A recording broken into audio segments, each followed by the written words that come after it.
The call came on a Thursday morning in March, and Raymond Holt knew from the silence on the other end of the line before anyone said a word that something had already been decided without him.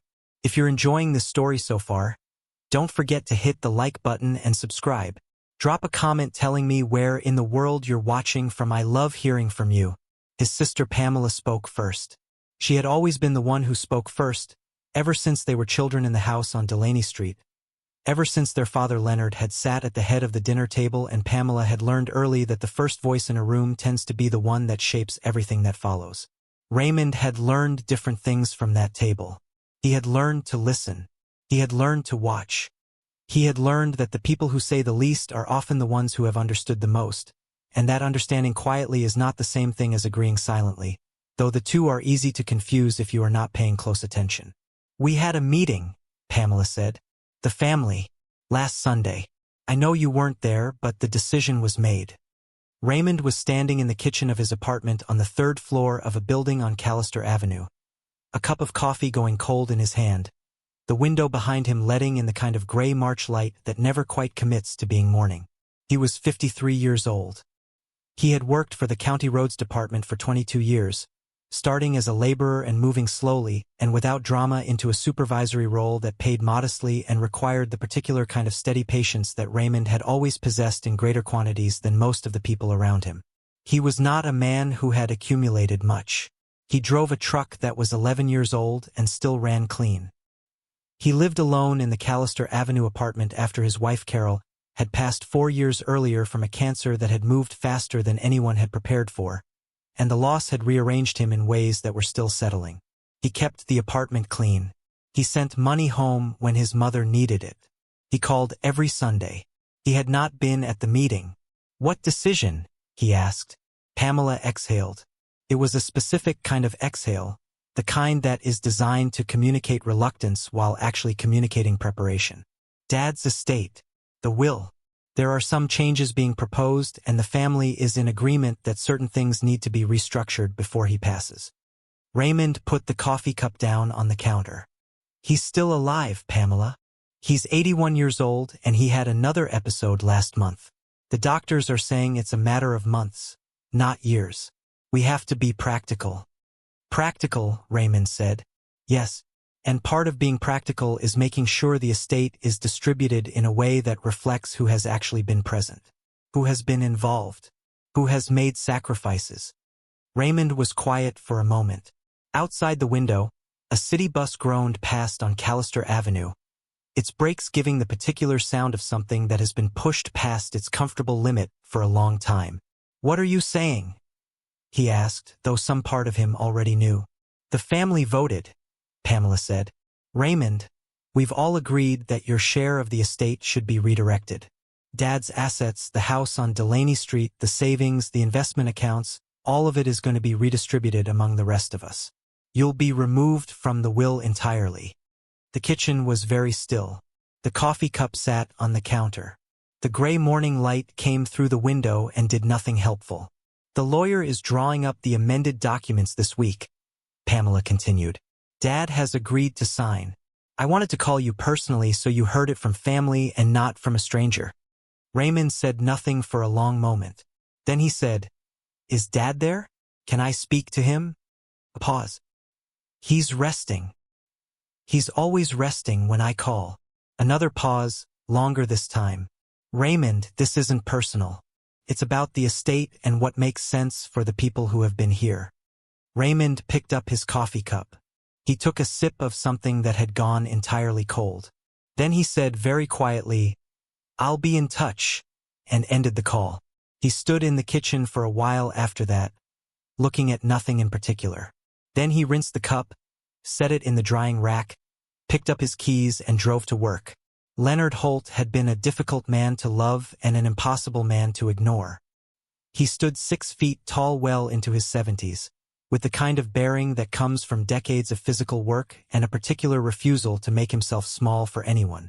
He had worked 34 years at the Delacroix steel plant on the south side of the city, starting on the floor at 22 and retiring as a shift foreman at 56 with a handshake, a plaque, and a pension that had kept him and his wife Evelyn in the house on Delaney Street without drama or shortage until Evelyn passed 11 years ago. He had 3 children. Pamela was the eldest, 57 years old, married to a man named Gerald who worked in commercial insurance and who had never quite found a way to be comfortable in the same room as Leonard without performing the role of a man who was comfortable.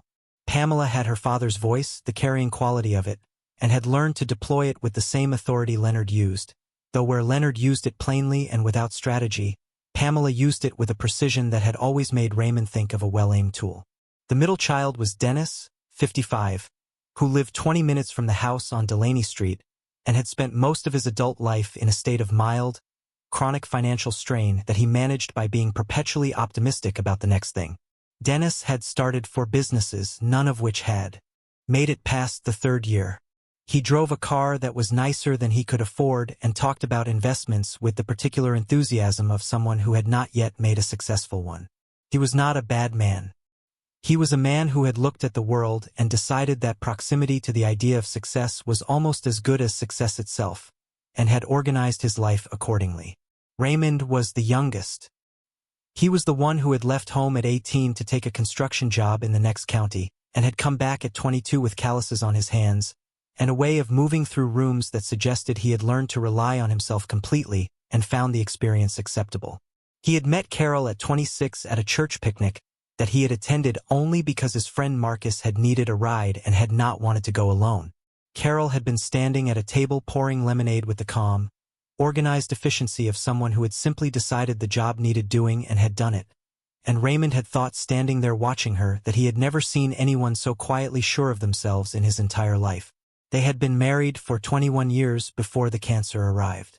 They had no children, a choice they had made together and never regretted, and the apartment on Callister Avenue was the one they had moved into together 8 years before she died. Raymond had not moved after. The apartment was Carol's in ways that he was not ready to dismantle.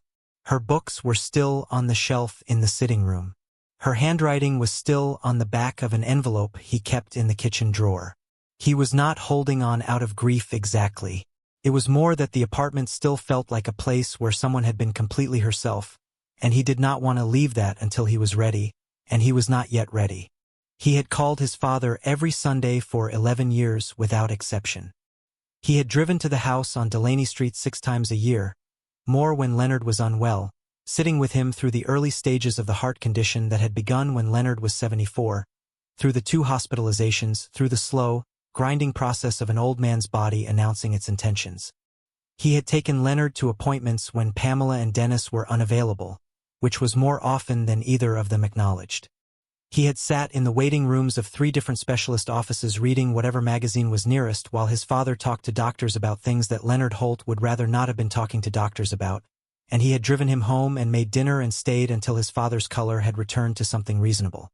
None of this had been discussed at the meeting last Sunday. He learned the details of the meeting gradually over the following days, from sources that offered information the way people offer information when they are not entirely comfortable with what they are conveying but feel compelled to convey it anyway. His cousin Vera called on Friday. Vera was 61 years old and had the particular quality of a woman who has spent decades managing family relationships through the careful navigation of what is said and what is merely implied. She told Raymond that the meeting had been held at Pamela's house, that Dennis had been there along with both their spouses, that Gerald had brought a printed summary of Leonard's assets which suggested that someone had been in contact with a financial advisor, possibly Leonard's own, before the meeting had taken place. Who arranged the meeting? Raymond asked. Vera hesitated. Pamela organized it. But Dennis was very much a part of the planning. And Dad? Vera was quiet for a moment. Your father has been having some confusion lately. The doctors think it may be related to the medication adjustments. Pamela and Dennis have been spending more time at the house. They've been helping him with decisions. Raymond held the phone and thought about what helping him with decisions meant when the decision in question was the removal of one of his children from his estate.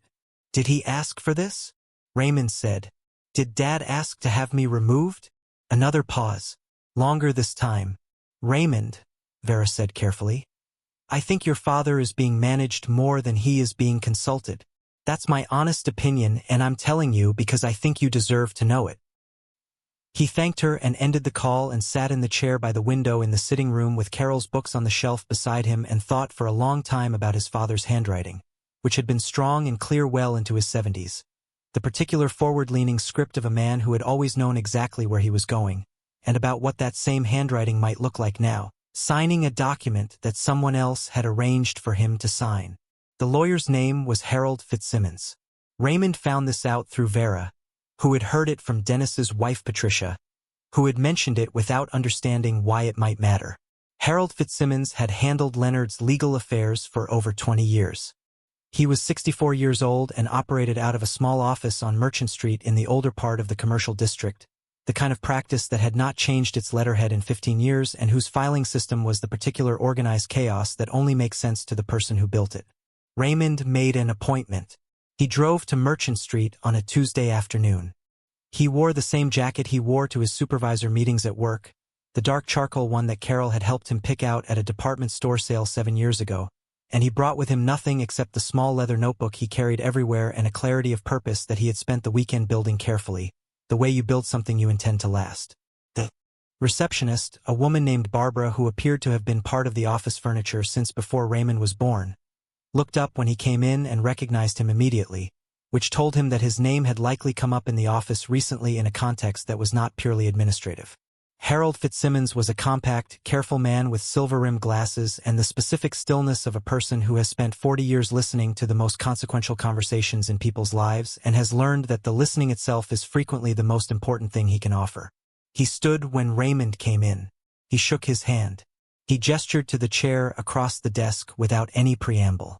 "I wondered if I'd hear from you," Fitzsimmons said. "I imagine you did," Raymond said. Fitzsimmons sat back and looked at him with the measuring quality of a man taking the temperature of a situation before he committed to a direction. "I need you to understand," he said carefully, "that my primary obligation is to your father. Whatever has been discussed in this office, whatever documents may be in process, my duty is to Leonard Holt and his clearly expressed wishes." "I understand that," Raymond said. "I'm not here to challenge anything. I'm here because I'd like to know if my father is the one expressing those wishes." Fitzsimmons was quiet for a moment. He was the kind of quiet that communicates more than speech. "My father has been having periods of confusion," Raymond continued. "His medication was adjusted last month. He's 81 years old and in declining health. I am not suggesting that he doesn't have the right to change his will. I'm asking whether the decision to change it came from him or from the people around him." Fitzsimmons looked at him for a long moment. Then he said very carefully, "Raymond, I have known your father for 22 years. I know his mind and I know his voice. I am going to ask you to trust that I am aware of what my responsibilities are in a situation like this one." Raymond nodded. "I trust that," he said.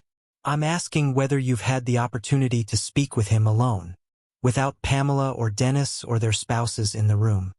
The silence that followed was its own answer. "I see," Raymond said quietly. He did not say anything dramatic. He did not make accusations. He stood and thanked Fitzsimmons for his time and left. On the way down the stairs, he stopped at the landing and looked at the window at the end of the hall that looked out onto Merchant Street below, at the ordinary Tuesday afternoon of a city that didn't know anything particular was happening in a building above it. Then he took out his leather notebook and wrote one sentence. "He needs to hear my voice." He drove to the house on Delaney Street that evening. He had not called ahead because calling ahead would have allowed arrangements to be made, and Raymond was not interested in arrangements. He wanted to see his father the way his father actually was, not the version that was presented for managed visits. Pamela opened the door. The expression on her face moved through several things in quick succession: surprise, calculation, and then the particular composure of a person deciding how to manage a situation they had not fully prepared for. "Raymond," she said, "we didn't know you were coming." "I know," he said. "I'd like to see Dad. He's tired. He's been having a difficult week. I'll be quiet. I just want to sit with him for a while." She held the doorframe. Behind her, he could see into the hallway, the dark wood floors that Leonard had refinished himself 20 years ago, the photographs along the wall, the family in various configurations across the decades. His own face was in several of those photographs. He was still there on the wall at least. "Pamela," he said gently. "He's my father." Something moved across her face. It was brief and not entirely comfortable to see, a flicker of something that might have been guilt if it had been allowed to fully form. She stepped back. He came inside. Leonard was in the back bedroom, in the adjustable bed that had been brought in 6 months ago when the stairs became impractical. He was propped up on pillows, the television on low in the corner, the specific daytime programming of a man whose hours had narrowed to the radius of what was visible from a bed. He was smaller than Raymond remembered. This happened every time, the way his father seemed to have compressed slightly since the last visit, as though age were slowly reducing him to his essential self. His eyes were open. They turned toward Raymond when Raymond came in and something in them shifted. It was not confusion. It was recognition, and beneath the recognition, something that looked to Raymond very much like relief. "Ray," Leonard said. His voice was thinner than it used to be, but the direction of it was his own. "Hey, Dad." Raymond pulled the chair from beside the window and sat close to the bed. "How are you feeling?" "Old," Leonard said, which was his standard answer and always had been, offered with the same dry precision that had characterized his humor for as long as Raymond could remember. Raymond smiled. "You look good." "You're a terrible liar," Leonard said. "Always were. Even when you were small. Couldn't bluff your way out of anything." He paused. "Your mother used to say that was your best quality." "She was right about most things." Leonard looked at him steadily. The television was showing a cooking program with the sound low enough that neither of them was paying attention to it. In the hallway, Raymond could hear Pamela's footsteps, slow and deliberate, the specific pattern of someone who is trying to determine what is being said in a room she is not in. "They had a meeting," Leonard said. He said it plainly, without preamble, the way he had always said things that other people dressed in more words than they needed. Raymond held still. "I heard." Leonard looked at the window. The curtains were closed, but the late afternoon light came through the fabric in the particular diffuse way it does in rooms where someone has been still for a long time. "Pamela brought the papers last week. She explained everything. Sat right there in that chair and explained it all." "And what did you think?" Raymond asked. Leonard was quiet for a moment. Outside in the hallway, the footsteps had stopped. "I think," Leonard said slowly, "that I am an old man who is being cared for by people who have decided that caring for me includes deciding things for me." He turned and looked at Raymond directly. "I think that you have been coming to see me every Sunday for 11 years and driving me to appointments and sitting in those waiting rooms without being asked to, and that the people explaining things to me last week were not you." Raymond said nothing. "I told Pamela I wanted to think about it," Leonard said. "She told me there wasn't much time to think. The lawyer had a schedule. The documents were ready." He looked at his hands on the blanket. Large hands, still, with the particular build of a man who had worked with them for most of his life. "I signed something. I'm not entirely sure what I signed." Raymond looked at his father's face. The clarity in it. The frustration behind the clarity.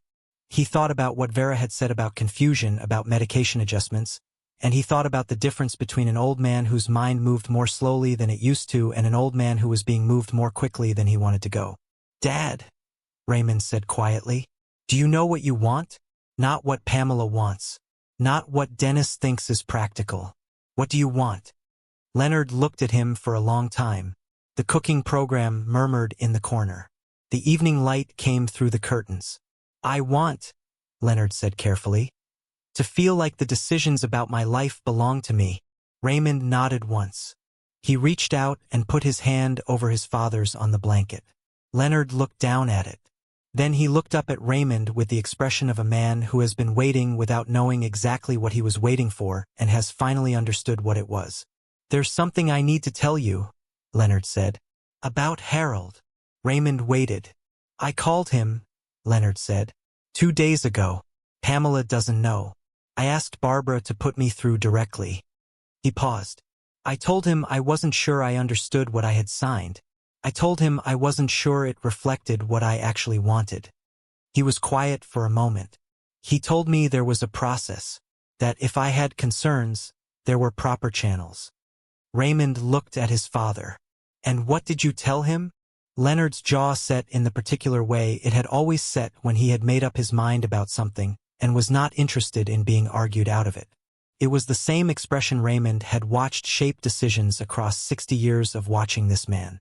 "I told him I wanted to speak to you," Leonard said, "before anything was finalized. I told him that was my condition." Raymond sat with that for a moment. The weight of it. The simplicity of it. "I'm here, Dad," he said. Leonard looked at him. Something in the old man's eyes was very clear and very tired and very much still himself. "I know," he said. "You always are." The hallway was silent.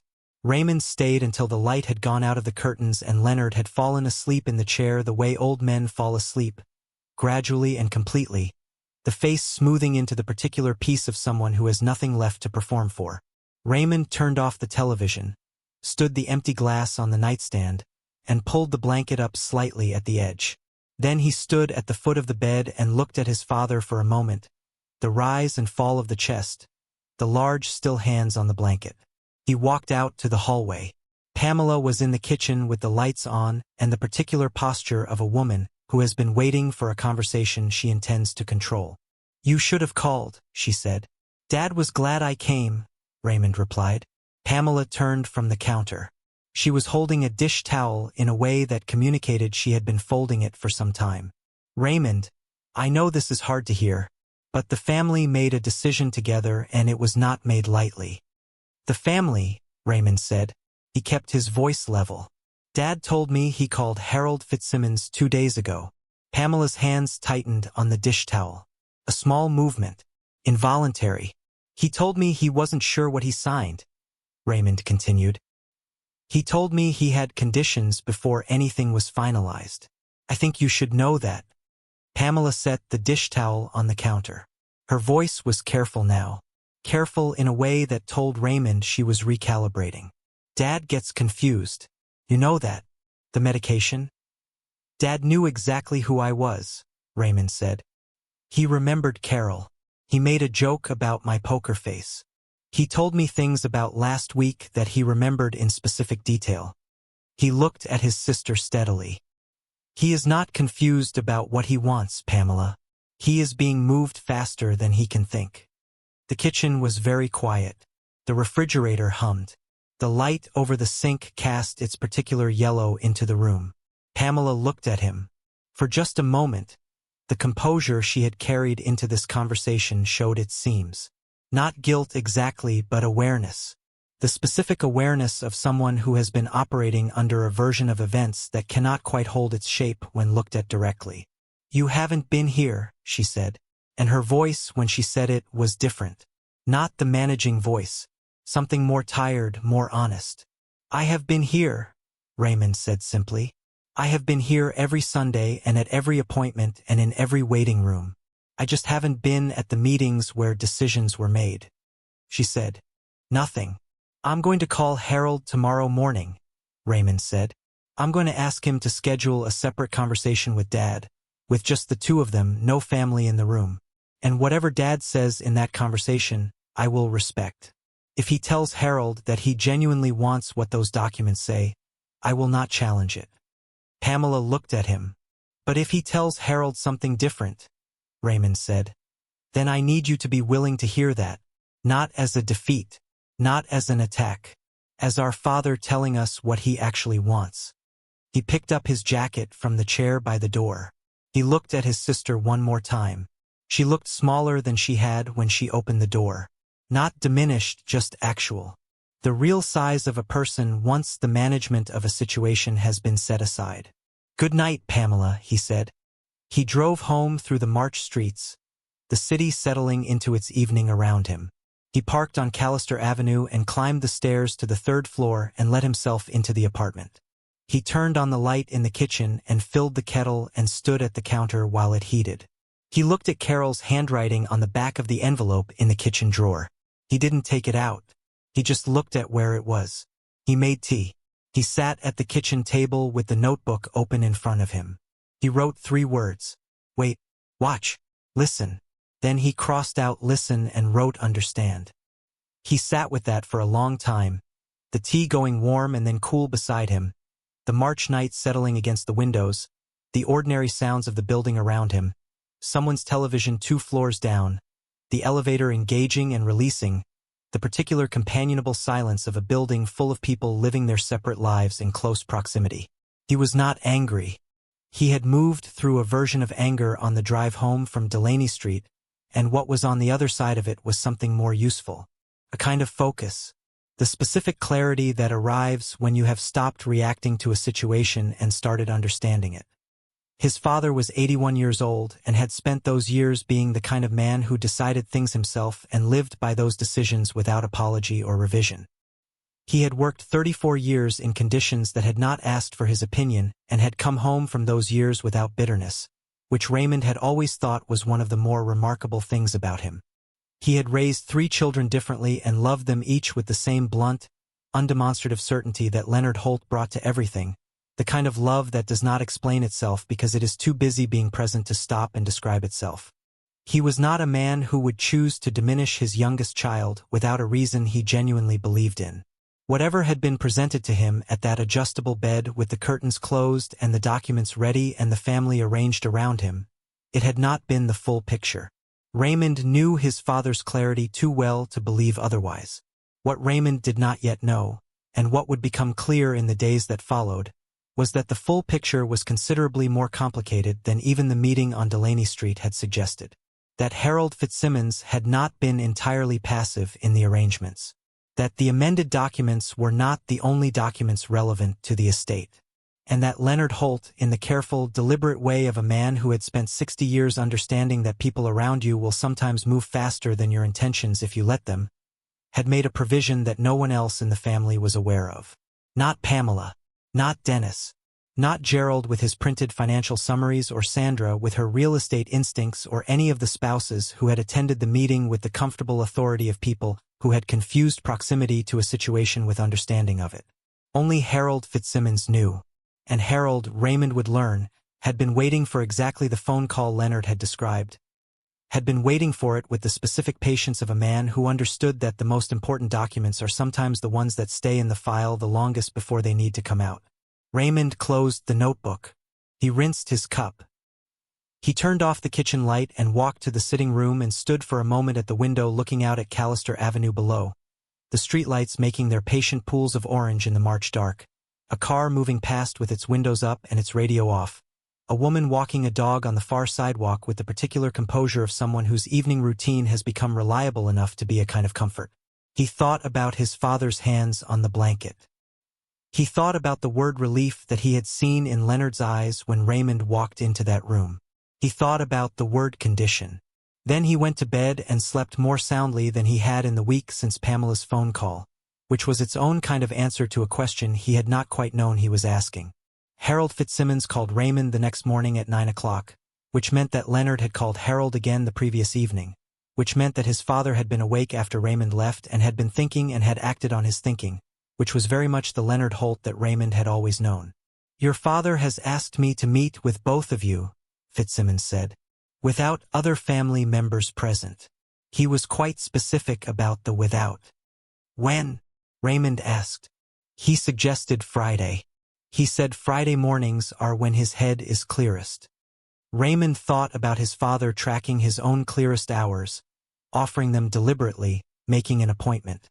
A man managing his own clarity with the careful attention of someone who knows it is finite and refuses to waste it. "Friday is fine," Raymond said. "I'll be there. If you're hooked on this story, make sure to subscribe and turn on notifications so you never miss an upload. Your support means everything and helps me bring you more emotional stories like this one." Harold Fitzsimmons arrived at the house on Delaney Street at 10 o'clock on Friday morning. Raymond was already there, sitting at the kitchen table with Leonard, who was in the wheelchair today because the Friday physical therapist had been and he was tired in the good way, the way that comes from having done something useful with the body. He was wearing his good shirt, the blue one with the collar. He had put on his good shirt for this meeting the way men of his generation dress for things that matter, with the deliberate signal that this is being taken seriously. Barbara had come with Fitzsimmons, sitting at the end of the kitchen table with a pad and a pen, present without participating, the reliable witness who had spent 22 years in that role and understood exactly what it required. Pamela had called Raymond twice that morning. He had answered the second time and told her that he would let her know what was discussed after the meeting. She had not been pleased. He had been honest about that and honest about the fact that it was going to happen anyway.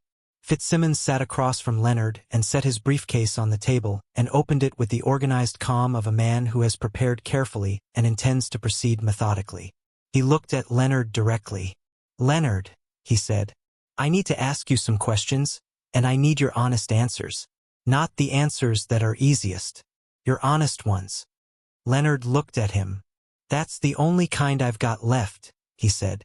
"Takes too much energy to manage the other kind at my age." The corner of Fitzsimmons's mouth moved.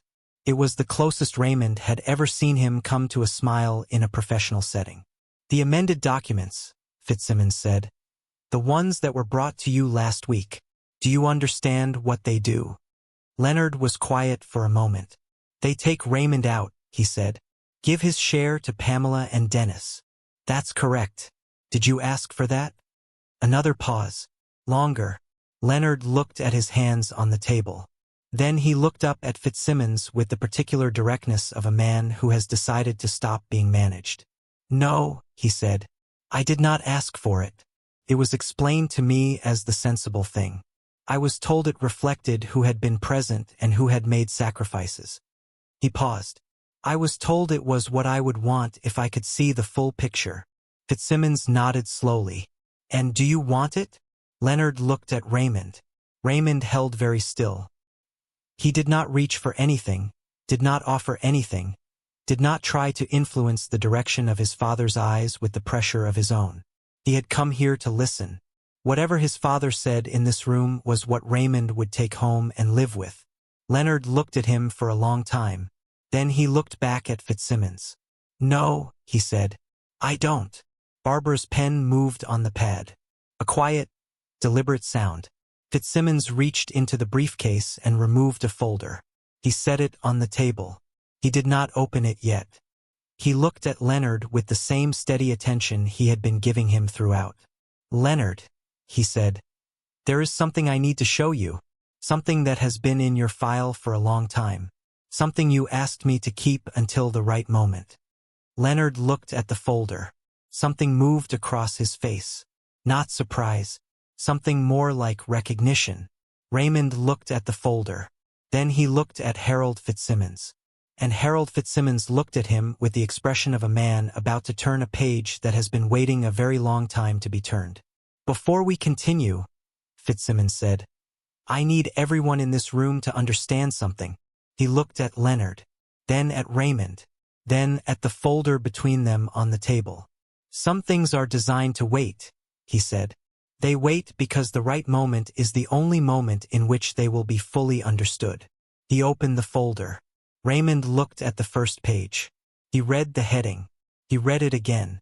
The kitchen was very quiet. Barbara's pen was still. Leonard was watching Raymond's face with the expression of a man watching someone arrive at a place he has been waiting for them to reach for a very long time. Outside the window, the March morning had cleared to something almost like spring, the light coming through clean and direct, the way light comes when the season has finally decided to commit. Raymond looked up from the page. He looked at his father. Leonard Holt looked back at his youngest child with the clear, steady, blunt gaze that had been the constant of Raymond's entire life.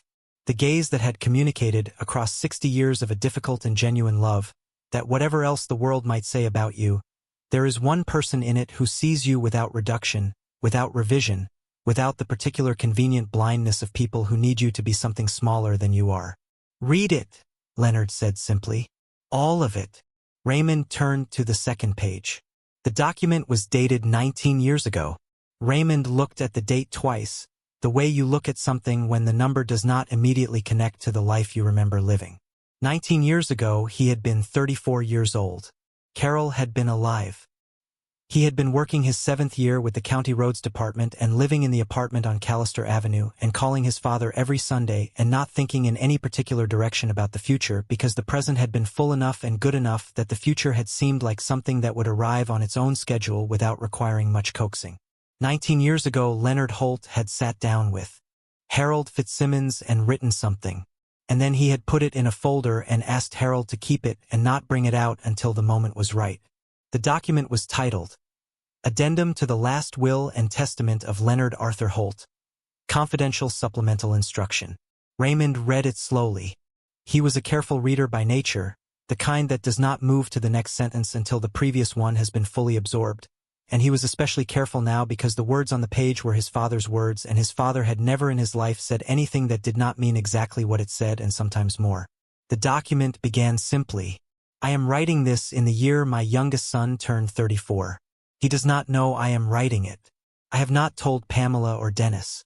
I am telling Harold, and I am telling Harold to keep it because what I am about to put down is not for the current moment. It is for the moment when it becomes necessary. A man who spent 34 years in a steel plant learns to recognize when something is load-bearing and when something is decorative. This is load-bearing. Raymond stopped reading.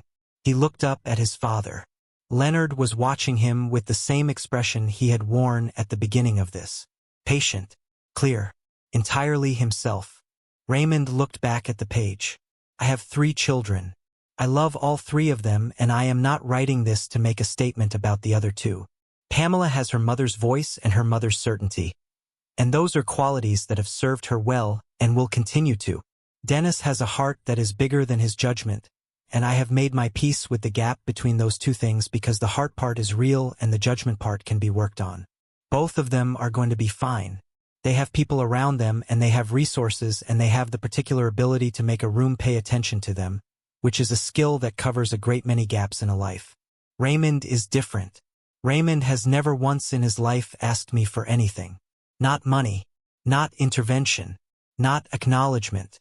He has shown up consistently and without announcement in every situation that has required showing up, and he has done the work and left without requiring the work to be recognized. When his mother was sick, he drove her to appointments before I knew the appointments were happening. When Carol died, he came back to the job in 3 days because he said the routine was what he needed, and I understood that because I am the same way, and I also understood that underneath the routine he was carrying something that had no bottom to it, and he was carrying it the way he carries everything, without making it anyone else's problem. I have watched my youngest son for 53 years, and I want to say something that I have not said to his face because I am not a man who says things to faces easily. He is the best of what I tried to be. Not the most successful version. Not the version that looks the most like success from the outside. The version that actually is what I spent my whole life trying to build into each of them. A person who shows up when it is inconvenient and stays when it would be easier to leave and asks for nothing and gives without calculation. I did not fully manage it myself. I tried. Raymond managed it without trying because it is simply who he is. This document is a record of my intention. My intention is that Raymond should know, when the time comes and when this is necessary, that the decisions about my estate are mine. Not Pamela's. Not Dennis's. Not the decisions of whoever happens to be in the room when I am too tired to argue. Mine. And my decision, made when I was in full possession of my faculties and with full understanding of what I owned and what it was worth, is as follows. Raymond looked at the next section. He read it once. Then he read it again. Then he set the document down on the table very carefully, the way you set something down when you are not certain what your hands will do if you do not give them something deliberate to do. Harold Fitzsimmons was watching him with the quiet attention of a man who has been waiting 19 years for this particular moment and has not once doubted that it would arrive. He wrote this when I was 34, Raymond said. He did, Fitzsimmons said. Before Mom died. Before Carol died. Before any of this. Yes. Raymond looked at his father. Leonard was very still in the wheelchair, his hands on the armrests, his blue-collar shirt and the morning light coming through the kitchen window making him look, just for a moment, like himself at 50, like the man who had come home from the plant on Friday afternoons with the week's work on his hands and a particular kind of satisfied tiredness that Raymond had spent his whole life associating with the smell of the Delaney Street kitchen. Why didn't you tell me? Raymond said. Leonard looked at him steadily. Because if I told you, you would have tried to talk me out of it. You would have said it wasn't necessary. You would have said you didn't need anything. You would have meant all of it and none of it would have been the point. Raymond looked at the table. He thought about Carol saying, the first time she met Leonard, after the church picnic dinner at Delaney Street, that Leonard had cooked himself because Evelyn had had a headache and Leonard had simply done what needed doing without discussion. She had said quietly in the car on the way home, "Your father sees you." He had not fully understood what she meant at the time. He understood it now. "What does the document say?" Barbara asked gently, looking at Fitzsimmons, because Barbara had been in this office for 22 years and had learned that the people in these rooms sometimes need someone to ask the question that moves things forward. Fitzsimmons turned to Raymond. "Would you like to read it aloud?" Raymond looked at his father. Leonard gave a single nod. The nod of a man who has been waiting for this scene his entire adult life and is not going to rush it now that it has finally arrived. Raymond picked up the document. He found the relevant section. He read, "The house on Delaney Street in its entirety passes to Raymond Leonard Holt. This is not a division. This is not a partial inheritance. The house is his outright and completely, because the house is the place where he learned what it means to be a person of substance, and I want him to have the substance and the place together. The primary savings account number on file with Harold Fitzsimmons, passes to Raymond Leonard Holt. The secondary savings account is to be divided equally between Pamela and Dennis as previously documented.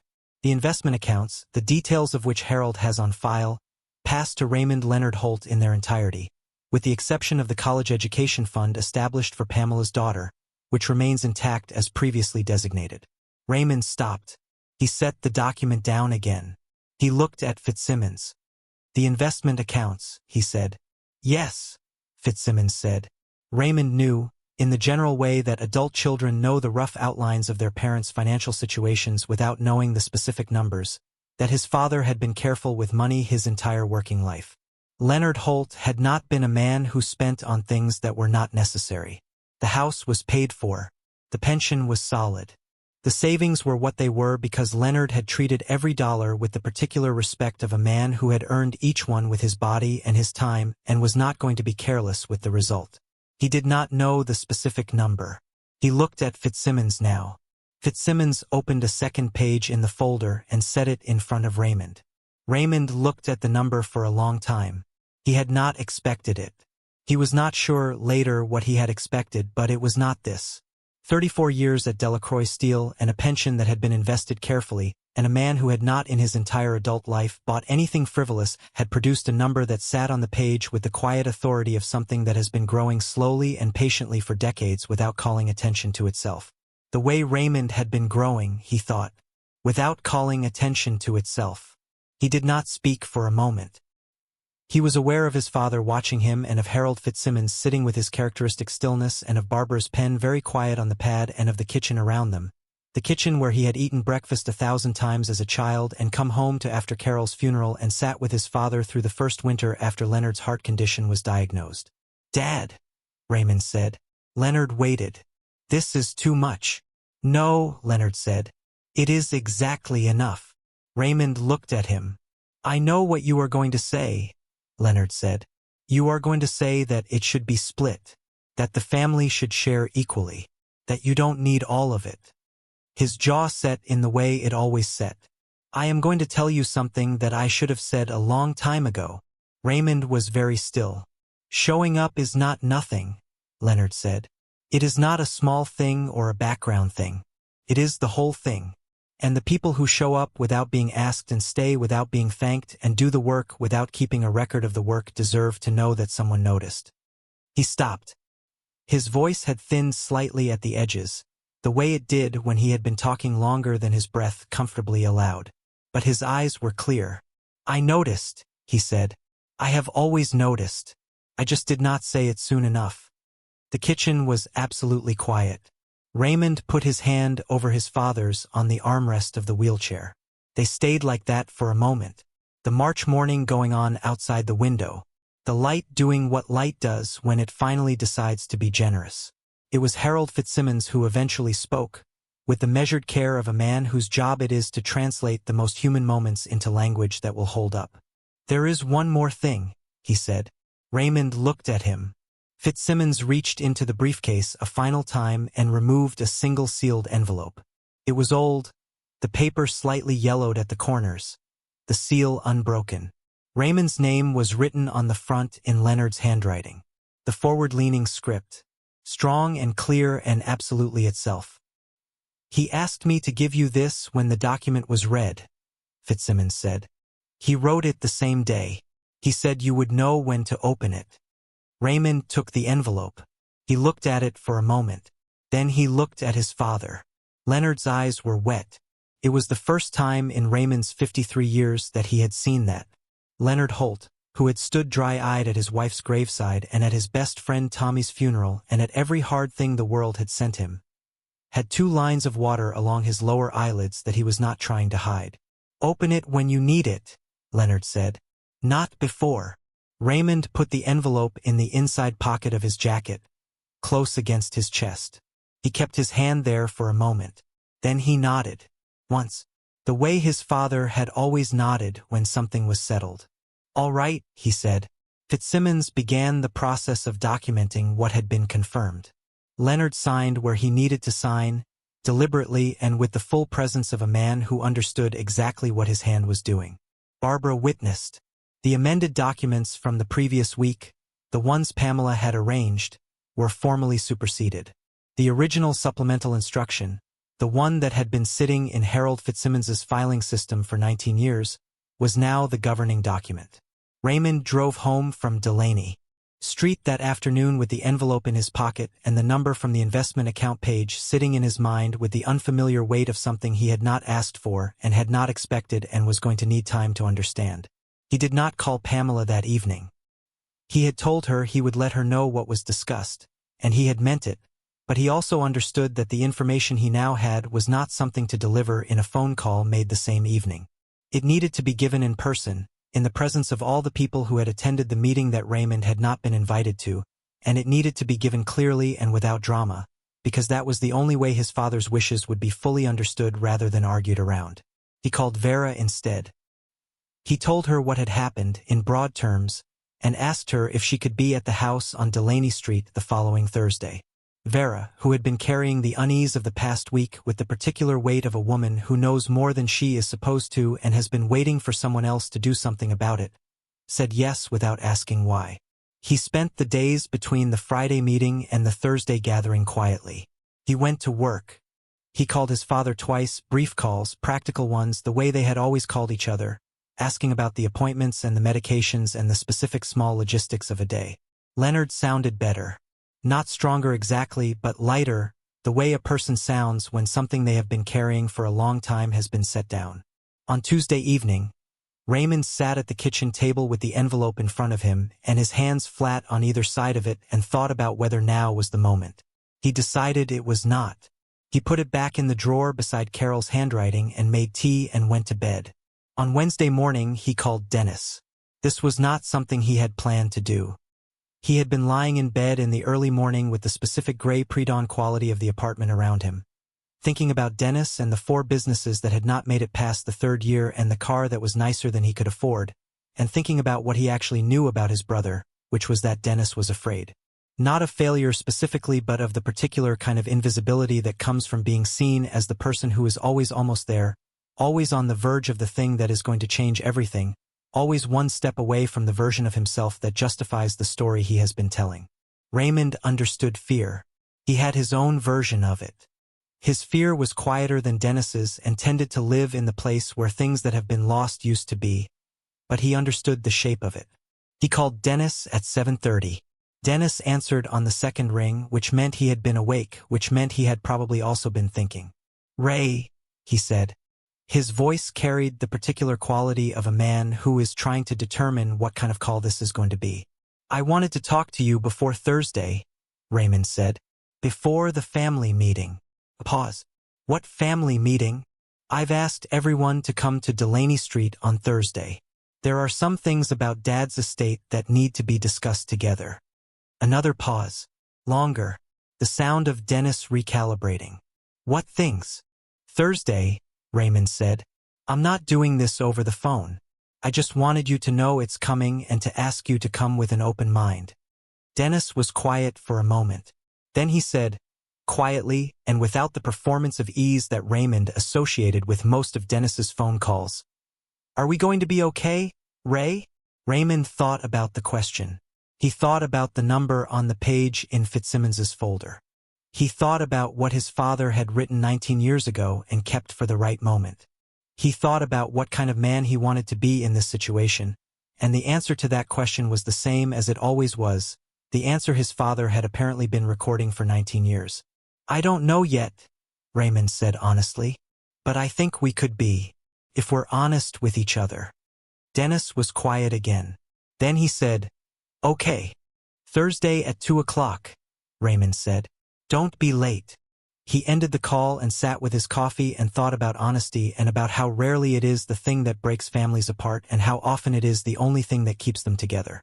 Thursday arrived the way Thursdays arrive in March, gray at the edges and uncertain about committing to spring, the light trying but not entirely succeeding. Raymond drove to Delaney Street an hour early. He let himself in with the key his father had given him 20 years ago and had never asked back. He made coffee. He checked on Leonard, who was dressed again in the blue shirt and who looked at Raymond when he came in and said, "You ready?" in the tone of a man asking a simpler and more important question than the words themselves contained. "Yes," Raymond said. They sat in the kitchen together while the coffee brewed, not saying very much, the comfortable silence of two people who have shared enough time to know that silence is sometimes the better part of a conversation. The morning light came through the window and made the kitchen look the way it had always looked on weekday mornings when Raymond was small and Leonard had come down early before the rest of the house was awake and the day had not yet organized itself into its demands. Pamela arrived first at 5 minutes to 2, with Gerald slightly behind her carrying the specific posture of a man who is attending a meeting he was not fully informed about and is uncomfortable with that fact. Pamela looked around the kitchen and her eyes landed on Raymond and then on the kitchen table, which had been set with the good cups because Leonard had asked for the good cups, and something moved across her face that she controlled quickly. Dennis arrived 3 minutes later, alone. He had not brought Patricia. Raymond noted this without commenting on it. Dennis came into the kitchen and looked at Raymond and gave a short nod that communicated more than any of the things Dennis might have said instead. Vera came last, on time exactly, and sat down at the end of the table with the quiet composure of a woman who is there to witness rather than participate and understands the difference. Harold Fitzsimmons arrived at 2 o'clock precisely. Barbara was with him, pad and pen, her usual steady presence. He set his briefcase on the counter rather than the table and looked around the room at the assembled family and said, "Thank you all for being here. This won't take long, but it will be complete." Pamela looked at Raymond. "You arranged this," she said. "Dad asked for it," Raymond said. "I'm the one who made the calls." Gerald shifted in his chair. Dennis looked at his hands. Fitzsimmons opened the briefcase and began. He was methodical and clear in the way he always was, and he used language that was precise without being impenetrable, the skill of a man who has spent 4 decades translating legal reality into human understanding. He explained the supplemental instruction. He explained when it had been written and by whom and under what circumstances. He explained what it superseded and what it confirmed. He did not look at Pamela while he explained. He looked at Leonard. Leonard sat in the wheelchair at the head of the table and looked back at all of them with the particular authority of a man who has chosen this moment to be entirely himself and is not going to spend any part of it apologizing for that. When Fitzsimmons finished, the kitchen was quiet for a long moment. Pamela spoke first. "He wrote this 19 years ago," she said. Her voice was controlled but thin at the edges. "Before any of this. Before Mom died. Before everything changed." "Yes," Fitzsimmons said. "And it supersedes what he signed last week." "Yes, the document from last week was a proposed amendment. This is a standing instruction of longer duration with clear governing authority. The proposed amendment does not stand." Pamela looked at her father. Leonard met her eyes. There was no anger in his face. There was no apology either. There was simply the clarity of a man who has made a decision and is present with it. "Dad," Pamela said. Her voice changed when she said it, the managing quality falling away, something more essential coming through. "Did you ask for this? Do you actually want this?" Leonard looked at his oldest child. He looked at her for a long moment with the particular attention of a father who has watched this person her entire life and loves her and also sees her completely. Not the managing version, not the voice that fills a room, but the girl who used to come and sit on the back porch with him on summer evenings without saying anything and who had not done that in a very long time. "I wrote it with my own hand," he said. 19 years ago when my hands were steadier and nobody was arranging my schedule. I wrote exactly what I meant. And I mean it now the same way I meant it then. Pamela looked at the table. Gerald put his hand over hers. It was the first thing Gerald had done all afternoon that Raymond felt was genuine. Dennis said nothing for a long moment. When he spoke, his voice was quiet and without performance. "What about us?" he said. "Pamela and me. What does this mean for us?" Fitzsimmons answered clearly. "The secondary savings account is split equally between you and Pamela, as previously designated. Pamela's daughter's education fund remains intact. Those elements of the original will are unchanged." Dennis nodded slowly. Raymond watched his brother's face move through something that was not simple. It was not just disappointment, it was the particular kind of reckoning that comes when you have been part of something that looked like practicality at the time and looks considerably different now that it has been set against what it actually was. "I knew," Dennis said quietly. "I knew it wasn't right. I told Sandra, I told Patricia. I said it doesn't feel right, Ray not being part of this." He stopped. "But I let it happen anyway because I was scared and it seemed like a solution." The kitchen was very still. "I'm sorry, Ray," Dennis said. He said it simply, the way simple things are said when the performance has been set down. "I'm sorry I let them run a meeting without you. I'm sorry I signed my name to something that took yours away." Raymond looked at his brother. He thought about Dennis at 8 years old showing him the gap where his front tooth had been with the enormous pride of a child who has lost something and decided the loss is an achievement. He thought about Dennis at 20 calling him from the college dormitory at midnight because he had failed a test and was certain his life was over, and Raymond had talked to him until 2 in the morning about how a test is a measurement of a single day and a life is a measurement of everything and the two should not be confused. He thought about fear and about how it makes people smaller than they actually are. "I know," Raymond said. Dennis looked up. "I know you were scared," Raymond said. "I know it felt like a solution, and I know that underneath all of it, you are not the person who wanted to take something from me. You are the person who got frightened and let someone else do the driving." Dennis's jaw worked. He nodded. "Don't let that happen again," Raymond said. Not harshly, simply, the way Leonard would have said it. Dennis nodded again. Once, the way their father nodded. Pamela had not spoken since her question to Leonard. She was sitting with her hands flat on the table and her eyes on the middle distance, the specific stillness of a woman processing something that is reorganizing itself inside her faster than she can manage it from the outside. Raymond had seen that stillness before. He had seen it on the back porch on summer evenings when she was a teenager and something was moving through her that she could not name yet. He had not seen it in years. "Pamela," Raymond said. She looked at him. "I'm not going to pretend the past 2 weeks were nothing," he said, "because they were something. But I'm also not going to pretend that you are not my sister, because you are. And I think that what you did came from a place of genuine love for this family, even if the thing itself was wrong." Pamela looked at him for a long moment. Her eyes were bright in a way that she was working hard to manage. "The love part," she said carefully, "was real." "I know," Raymond said. "The rest of it," she said, and her voice fell slightly, "was not my best." It was, Raymond thought, the most honest thing he had heard Pamela say in 30 years. Fitzsimmons concluded the formal portion of the meeting with the quiet efficiency of a man who understands that the most important work in the room has already been done by the people in it, and his role is simply to make it official. He answered questions. He laid out the timeline. He confirmed the documents that were being superseded and the documents that were now governing. Leonard signed everything that required his signature. His hand was slower than it used to be, but the signature was his, the specific forward-leaning script, completely recognizable, completely deliberate. When Fitzsimmons and Barbara had gathered their things and let themselves out, the family sat in the kitchen in the particular quiet of people who have been through something together and are not quite sure yet what happens next. The coffee in the good cups had gone cold. The March afternoon was settling outside. Gerald said he was going to get some air and went out to the back porch, which was the most useful thing Gerald had contributed to the afternoon. Dennis leaned forward and looked at his hands on the table. "Can I ask you something, Ray?" "Yes." "What are you going to do with it?" "The house. The accounts." Raymond thought about this. He had been thinking about it, in the way he thought about things, quietly and steadily and without reaching for conclusions until they were ready. "The house stays the house," he said. "Dad lives here as long as he needs to. Nothing changes for him." Leonard made a sound that was not quite a word but communicated complete satisfaction. "And the rest?" Raymond said slowly.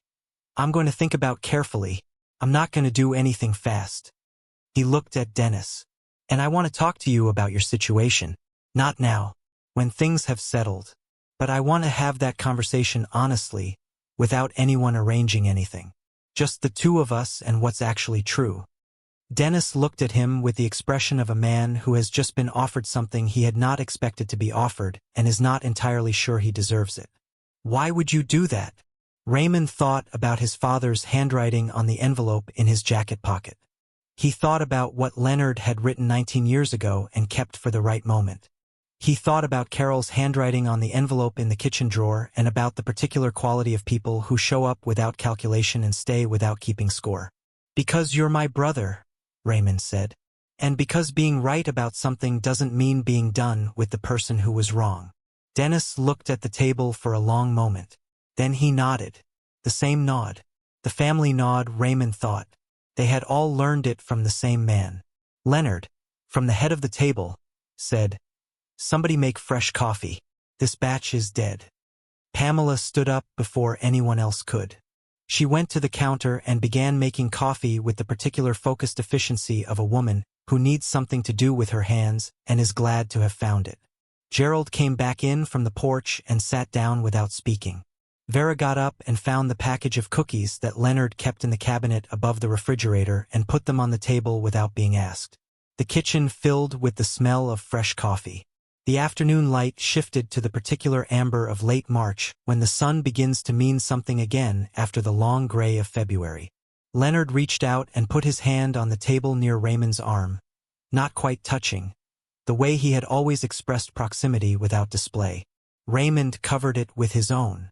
They stayed like that while the coffee brewed and the afternoon held still around them, and the house on Delaney Street did what it had always done, which was hold the Holt family in its particular weathered way, without judgment and without conditions, the way a house does when it has been genuinely lived in by people who have genuinely loved each other, even imperfectly, even across the distance that life and fear and pride sometimes build between people who were shaped by the same rooms.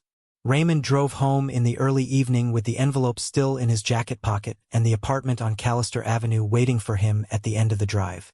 He parked and climbed the stairs and let himself in and stood in the kitchen for a moment with his coat still on. Then he sat at the table. He took the envelope out of his jacket and set it in front of him. He looked at his father's handwriting, the forward-leaning script, strong and clear. He thought about what Leonard had said. Open it when you need it. Not before. He thought about whether he needed it now. He thought about what need meant. He thought about the kitchen on Delaney Street and the good cups and Dennis's face and Pamela. Standing at the counter making coffee with her back to the room and Gerald on the back porch and Vera putting cookies on the table and his father's hand near his arm on the table. He thought about Carol, who would have known immediately whether now was the right moment, who had always known things like that with a clarity Raymond had spent 21 years trusting absolutely and 4 years missing with the specific, manageable ache of grief that has been absorbed rather than resolved. He thought she would say now. He opened the envelope. The letter inside was 2 pages, handwritten in the same forward-leaning script as the envelope, on the same paper Leonard had always used for correspondence, the unlined white paper from the desk in the back bedroom that Raymond had never seen him use for anything unimportant. He read it in the quiet of the Callister Avenue kitchen with Carol's books on the shelf in the sitting room and the building settling around him in its evening way and the March dark coming in at the window. He read it twice. Then he folded it carefully and put it back in the envelope and held it in both hands for a moment. Then he did something he had not done since the night after Carol's funeral, when he had come home alone to the apartment and stood in the kitchen for a long time before sitting down at the table and finally letting it arrive. He wept. Not loudly. Not dramatically. In the quiet, steady way of a man who has been carrying something for a very long time and has just been given permission to set it down. The letter said things that his father had never said aloud. About Raymond's mother and the way she had loved him specifically. About Carol and what Leonard had seen in the marriage and what he had thought watching it from the outside and had never found the right moment to say. About Thomas, the baby Raymond had lost before he was born, which Leonard had known about and Raymond had never fully spoken of to anyone in the family because the loss had been so early and so private that naming it had felt impossible. About the night Raymond was 11 years old and had been in a fight at school. Not a serious fight. A boys' fight over something inconsequential that had nonetheless left Raymond with a split lip and a sent-home note and the specific shame of a child who has done something he knows his father will be disappointed in. Leonard had come home from the plant and Raymond had been sitting at the kitchen table waiting for the verdict. Leonard had looked at him for a long moment and then had sat across from him and said, quietly and without preamble, "Did you start it?" Raymond had said no. Leonard had looked at him for another long moment. "Okay," he had said. Then he had gone to wash his hands for dinner and the subject had never been raised again. At the time Raymond had simply been relieved. He had not understood until now, reading his father's account of that same evening, that Leonard had gone to the kitchen to wash his hands because he had needed a moment to manage something that was not anger. That in the kitchen, with the water running, he had stood at the sink thinking about his youngest son sitting at that table with a split lip and no hesitation in his no, and had felt something that he had not known how to express at the time and was still trying to find words for 19 years later. The letter called it pride. In Leonard Holt's handwriting, pride looked like a small, careful word. It did not announce itself. It sat in the sentence the way Leonard Holt sat in a room, without requiring any particular acknowledgement, simply present and entirely real. Raymond sat at the Callister Avenue kitchen table with the letter in his hands and the March night at the window and the weight of 19 years of unsaid things settling into their proper places around him. And he let himself feel all of it, the grief and the gratitude and the love that had been so present and so silent for so long that he had sometimes confused the silence for absence, and understood now that it had never been absent, not for a single day of his life. He was still sitting there when his phone rang. He looked at the screen. "Pamela." He looked at the phone for a moment. Then he answered it. "Ray," she said. Her voice was different, the managing quality entirely gone. What was underneath it was quieter and more real and considerably more tired. "I've been sitting here for an hour trying to figure out what to say to you." "You don't have to say anything tonight," Raymond said. "I know, but I want to." She was quiet for a moment.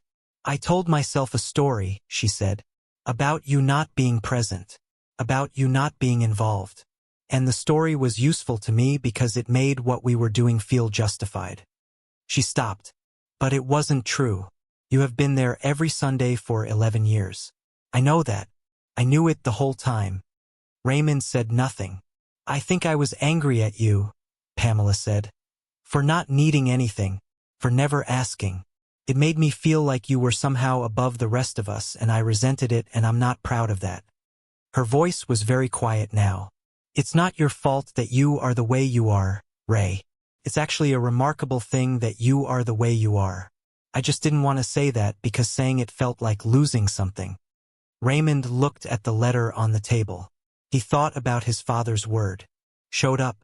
He thought about what showing up had cost him in his own way across his own life, the particular price of consistency, which is that people begin to take the consistent thing for granted precisely because it is always there.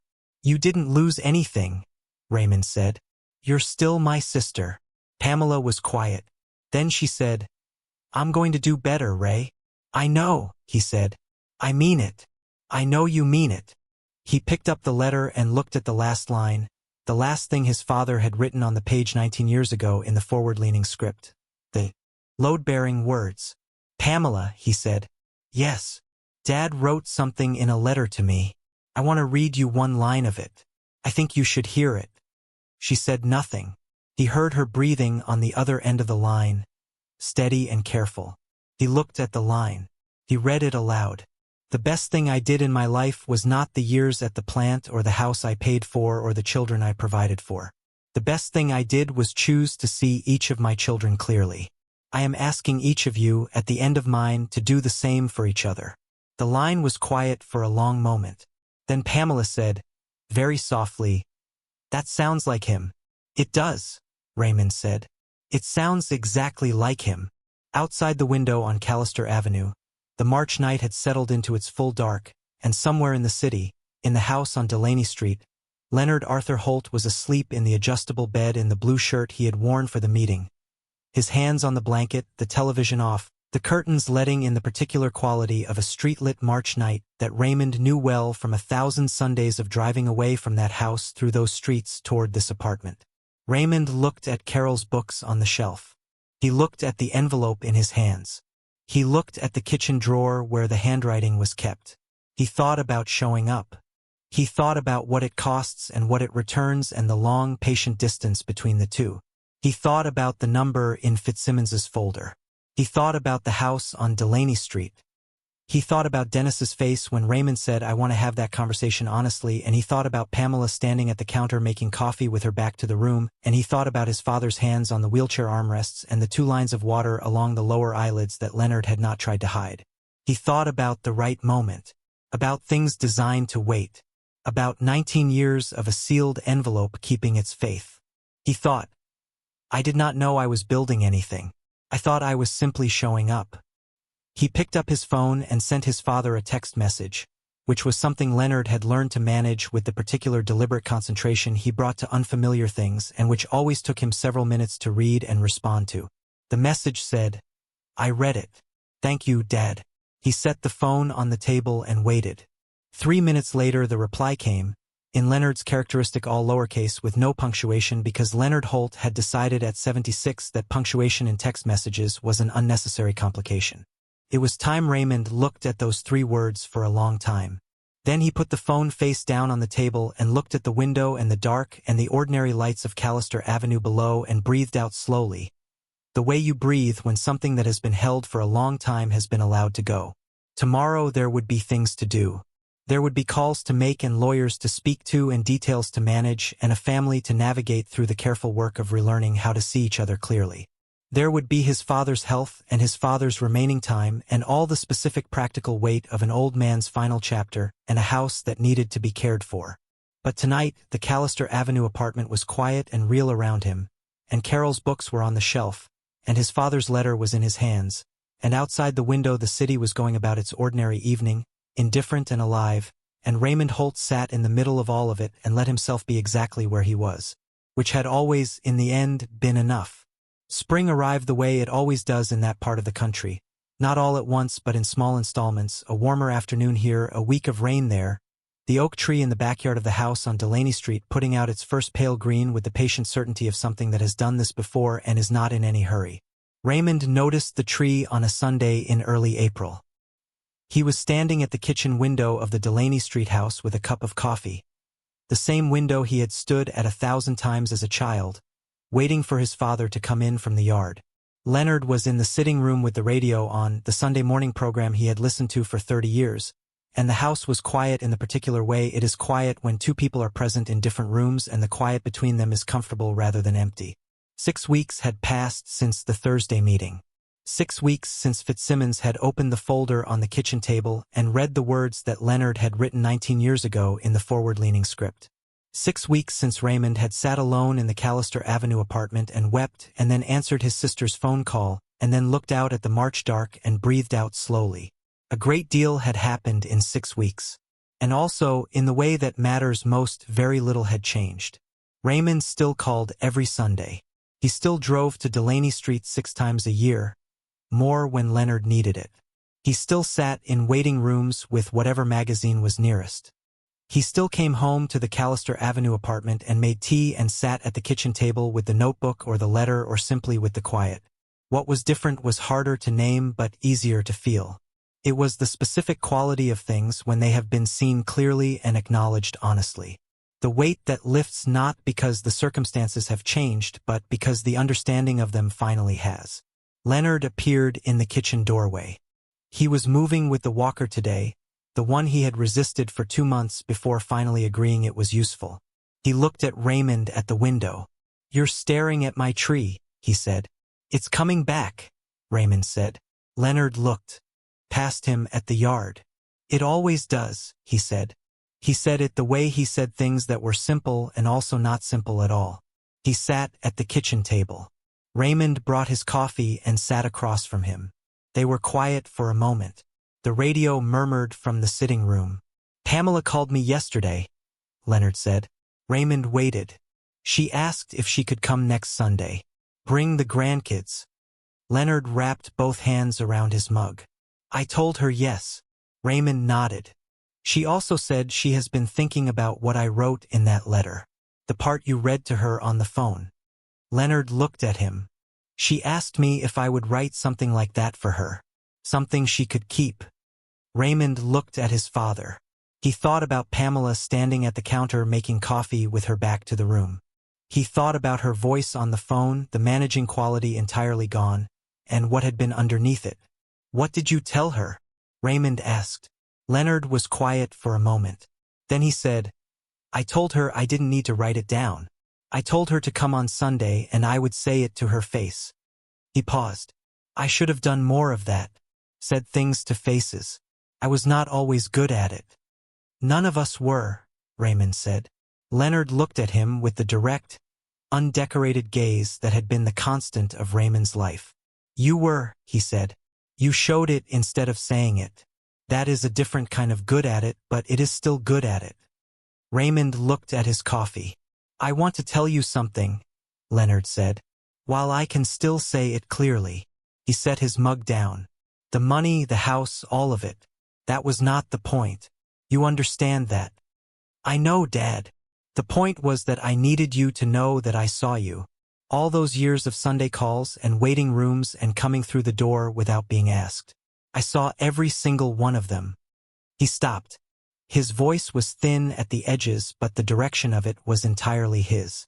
I did not say it enough when your mother was alive.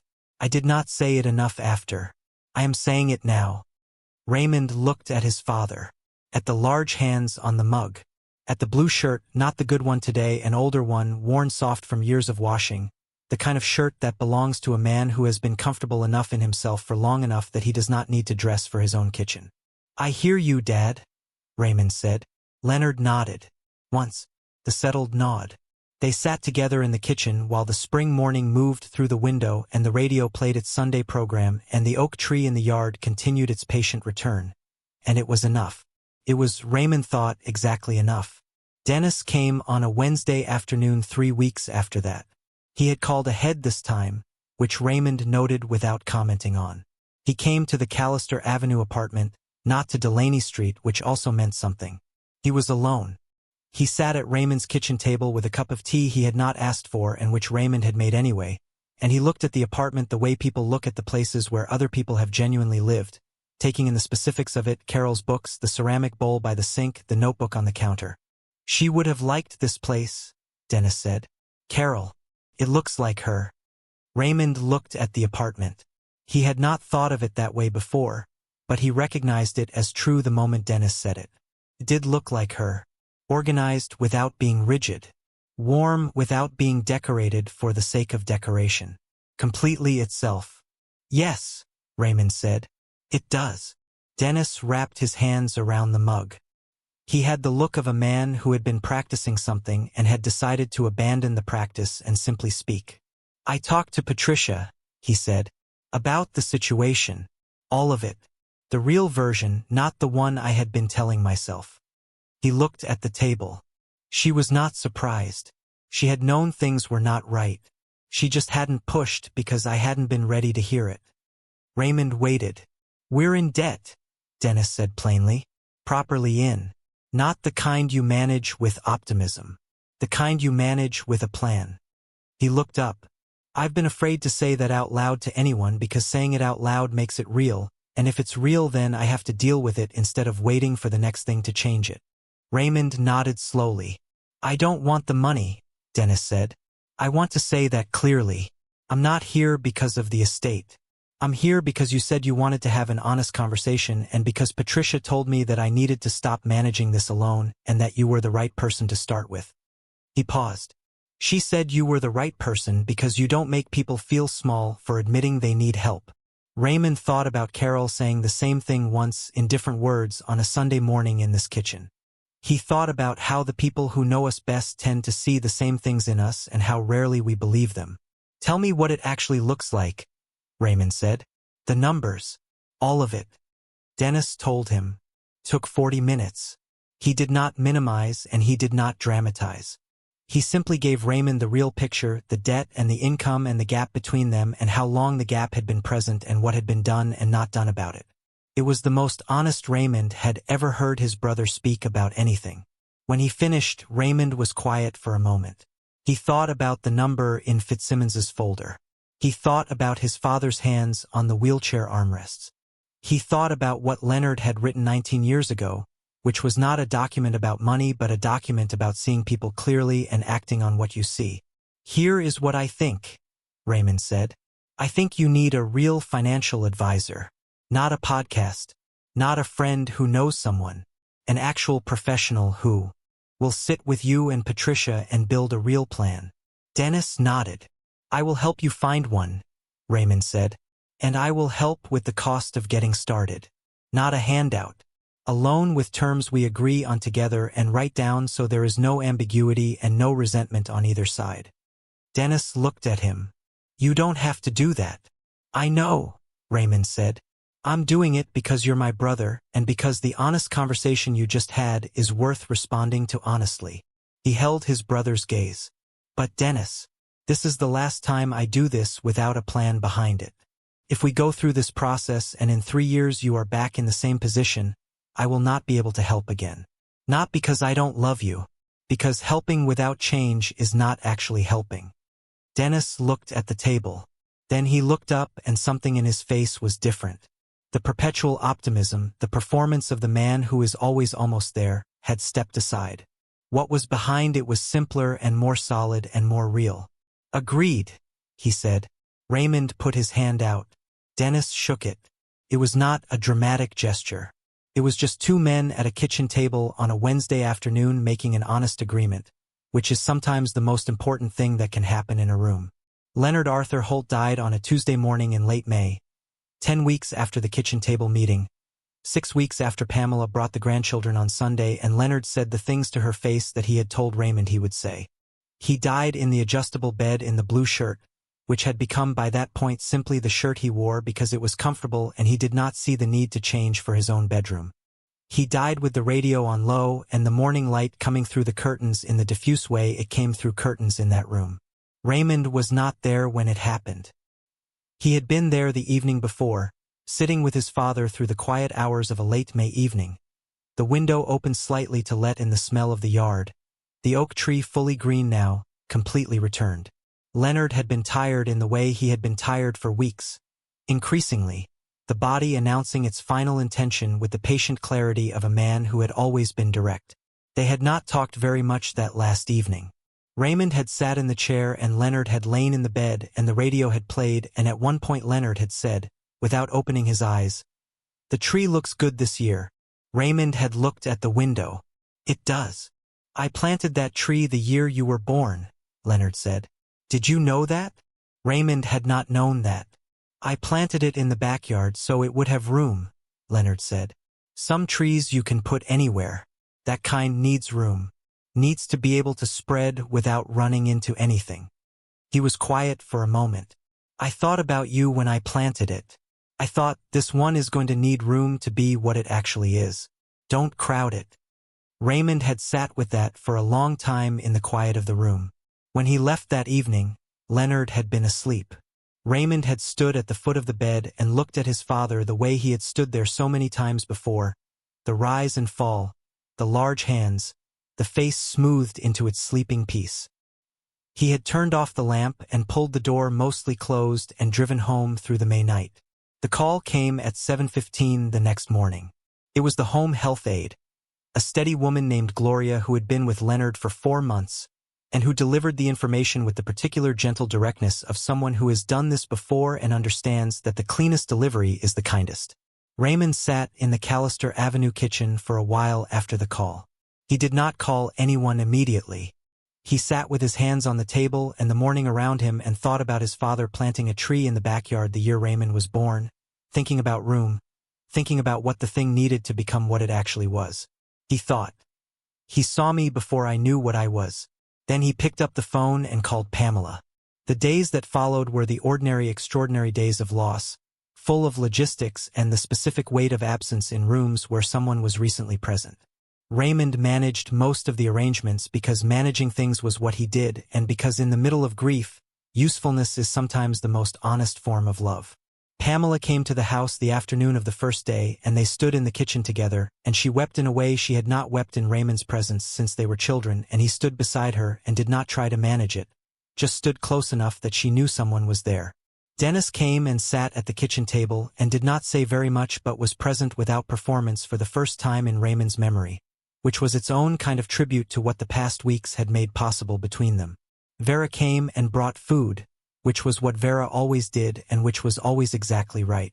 Harold Fitzsimmons came on the third day with Barbara and the final documents and sat at the kitchen table where Leonard had signed his name for the last time and handled everything with the same measured care he had brought to 40 years of the most important conversations in people's lives. The funeral was on a Friday. First Presbyterian on Delaney Street, the same church where Leonard and Evelyn had been married, where all 3 children had been baptized, where Raymond had sat in the 4th pew from the front every Sunday for the first 18 years of his life. The 4th pew from the front on the left side. Raymond sat there now with Pamela on one side and Dennis on the other, and the light came through the windows in the particular way it comes through church windows on May mornings, generous and clear. The pastor spoke about Leonard the way people speak about men who were not easy to know but were worth knowing. He spoke about the plant and the 34 years and the pension and the house on Delaney Street. He spoke about Evelyn and the marriage and the children. He spoke about a man who had believed that a person's character was demonstrated not by what they said about themselves but by what they did when they thought no one was watching. Raymond sat in the 4th pew and looked at the light through the windows and thought about no one watching. He thought about all the Sundays and the waiting rooms and the appointments and the small logistics of an old man's final years, all of it done without audience, without record, without the expectation of acknowledgement. He had not done it for a reward. He wanted to be clear about that, at least to himself, sitting in the pew with the light coming through and his father's absence large and real in the room. He had done it because it was what you did for someone you loved, and because Leonard Holt had planted a tree in the backyard the year Raymond was born and thought about room, and that act of foresight and care deserved to be answered in kind. The reward had come anyway. Not the money, though the money was real and would make real differences in his life and in Dennis's life and in the slow, patient work of a family finding its way back to honesty.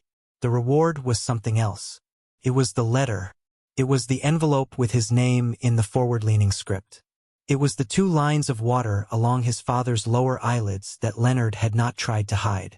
It was the knowledge, which Raymond carried now in the permanent way you carry things that have been confirmed rather than assumed, that he had been seen. Clearly and completely and without revision, seen by the one person whose seeing had always mattered most. After the service, standing in the church hall with the congregation and the food that church halls always produce from somewhere, Raymond found himself beside Pamela at the edge of the room.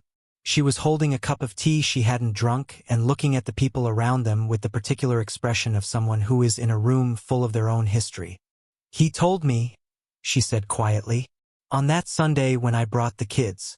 He told me what he had written in your letter. The part about the tree." Raymond looked at her. "He said he wished he had told all of us sooner that he saw us." She was quiet for a moment. "He said the reason he didn't was the same reason you didn't. Because it seemed like something that should be obvious. Because it seemed like the kind of thing a person should already know." She looked at her tea. "But it isn't," she said. "It isn't obvious. You have to say it." Raymond thought about Carol. About the specific way she had said things directly and completely, without assuming they were already understood. About how he had learned from watching her that love expressed is not the same as love felt and that the gap between the two is where most of the damage in families tends to accumulate. "He said it," Raymond said. "In the end." "He did," Pamela said. She looked at him directly. "So will I." She held his gaze without management, without composure arranged for effect. Simply his sister. "I see you, Raymond. I have always seen you. I was just too proud to say it because saying it felt like admitting something I wasn't ready to admit. Raymond looked at her. "You are the best of us," she said. "You have always been the best of us. And I am sorry it took all of this for me to say it to your face." Raymond thought about his father's handwriting. "The best thing I did was choose to see each of my children clearly. I am asking each of you, at the end of mine, to do the same for each other." He looked at his sister. He thought about the back porch on summer evenings when they were children. He thought about the girl who had sat beside their father in the particular quiet of someone who needed to be near something solid. "Thank you, Pamela," he said. She nodded. The family nodded. She had learned it from the same man. Raymond moved into the house on Delaney Street in the fall, 6 months after Leonard died.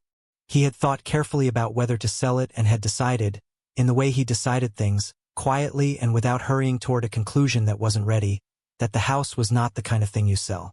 It was the kind of thing you live in, the way it was designed to be lived in, with the particular fullness of a house that has held genuine life for a long time and knows how to hold it. He kept the apartment on Callister Avenue for another month, going back on weekends, walking through the rooms, standing at the window.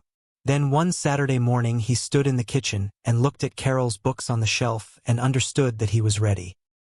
He packed the books carefully, each one, and brought them to Delaney Street and put them on the shelf in the back sitting room where the morning light came in from the east window. He put the envelope on the desk in the back bedroom. The letter was inside it, folded along the original creases, his name on the front in the forward-leaning script.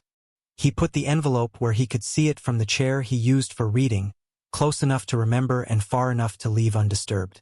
He kept Carol's handwriting too. The envelope from the kitchen drawer.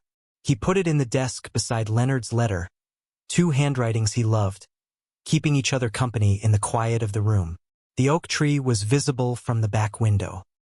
He had not known, until his father told him on that final evening with the window open and the May smell of the yard coming in, that it had been planted the year he was born. He knew it now and he looked at it differently for knowing. Not larger than before, not more remarkable in its visible dimensions, but deeper. The roots of it going down into the ground of that yard in ways that were not visible and did not need to be. He thought about what his father had written. Load-bearing. He thought about what it means to be load-bearing in a life, to be the thing that holds the structure without calling attention to the holding. He thought about the particular cost of that and the particular reward of it and the long, patient distance between the giving and the receiving that sometimes spans decades and sometimes spans a lifetime and is, in the end, always worth crossing. On the first Sunday he spent in the Delaney Street house, Raymond sat in the kitchen in the early morning and made coffee in the same pot that had always been in that kitchen and looked out the window at the oak tree in the yard putting out its first color of the autumn, the leaves turning in the particular warm way of trees that have had a good year. And he thought about his father sitting at this window, and his father's father, and the long unbroken line of Sunday mornings in this kitchen, that he was now part of. He was 53 years old. He had a house and a family that was learning, slowly and imperfectly, to see each other clearly. He had a brother who was working through an honest plan with a real financial advisor and calling him every few weeks with updates that were not optimistic in the performed way but steady in the real way. He had a sister who was learning to say things to faces. He had a father's letter in the desk and a wife's handwriting beside it and an oak tree in the yard that had been planted the year he was born by a man who understood, even then, that some things need room. He poured his coffee. He sat at the kitchen table. He opened the notebook and looked at the last thing he had written in it, months ago now, on the night the letter arrived. "I did not know I was building anything. I thought I was simply showing up." He looked at those words for a long moment. Then he uncapped the pen and wrote underneath them, "Showing up is the building. It always was." He closed the notebook. He looked out the window at the oak tree in the yard, wide and spreading and deeply rooted, doing what it had always been going to do. Then he picked up his phone and called Pamela. She answered on the second ring. He asked if she and the grandchildren wanted to come for Sunday dinner. She said yes before he finished the question. He said he would make the pot roast, which he had learned from Leonard, who had learned it from Evelyn, which was the way things worth keeping tend to travel through a family, hand to hand, generation to generation, without fanfare, without announcement, simply present and continuous and real. He put the phone down and started the coffee for a second cup and stood at the window with the autumn morning coming through and the tree doing its patient autumn work outside and the house settling around him in the quiet, certain way of a house that has finally been returned to the person it was always supposed to belong to. There is a kind of love that does not announce itself. It shows up on Sunday mornings and sits in waiting rooms and drives 40 minutes without being asked and stays until the color comes back and then drives home without requiring the staying to be remembered. It plants a tree the year a child is born and thinks about room. It writes a letter and seals it and waits 19 years for the right moment because it understands that the right moment is the only moment in which certain things can be fully received. Raymond Holt did not know he was the keeper of his family's best self. He had simply been himself, consistently and without calculation, and in the end, that was the thing that held everything together. Not the money, not the documents, not the legal language in Fitzsimmons's folder. The thing that held it together was a man who showed up and kept showing up, and a father who noticed, and a letter that waited. If this story stayed with you, if it reminded you of someone in your life who shows up quietly and asks for nothing and deserves to be seen clearly, share it with them today. Don't wait for the right moment. Say it to their face. Thank you so much for watching until the end. If you loved this story, check out the other videos on your screen now. I think you'll really enjoy them. And don't forget to subscribe if you haven't already. See you in the next story.